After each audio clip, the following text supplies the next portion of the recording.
Welcome back to our coverage of Hurricanes. Now moving northwest at 13 miles per hour. There's an extreme wind warning in effect for Terrebonne and Jefferson and Lafourche parishes. That is for winds over 115 miles per hour. We have seen winds gusting to nearly 100 in Grand Isle.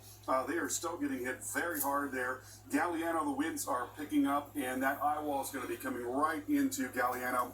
Here you see the eye wall itself. So that is where the very worst of the weather is. That is now just outside of the heart of Grand Isle. Then you've got a secondary eye wall right in there, and that is going to be coming up towards New Orleans. But that eye wall, that inner eye wall coming into Galliano and into Homa as well. So those areas are going to get hit very hard here over the next couple of hours. And then we're going to watch that secondary eye wall make its way up in New Orleans later this afternoon. Here you see the interlining are kind of whipping. As you mentioned, the tropical storm force wind gusts been dealing with that since about 5 or 6 o'clock this morning. Yeah. Only getting stronger and stronger.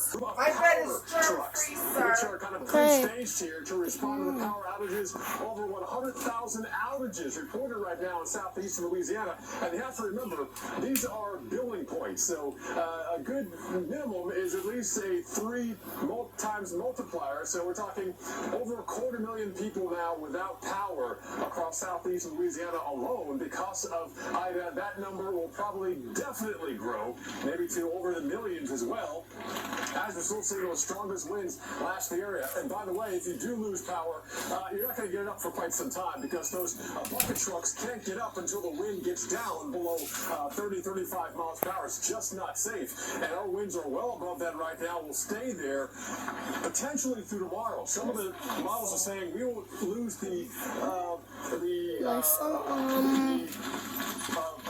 tropical storm force. We're tracking that risk. Let's go back to the studio now. Molly is keeping a close eye on even some warnings that are now being issued.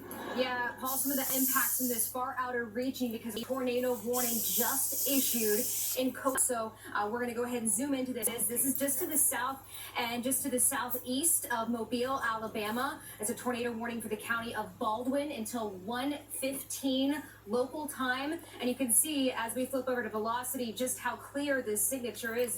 Pretty much going to move right across that 98 highway. So if you're in this area, just go ahead and get into your safe spot. There's the bands of Ida continue to move through this. And these tropical tornadoes, they tend to spin up very quickly, and they do tend to be very short-lived, but they can do some damage, and they can do that very quickly. So timing this out into the Foley area around 12:43 local time, eventually into Summerdale around 12:51 local time.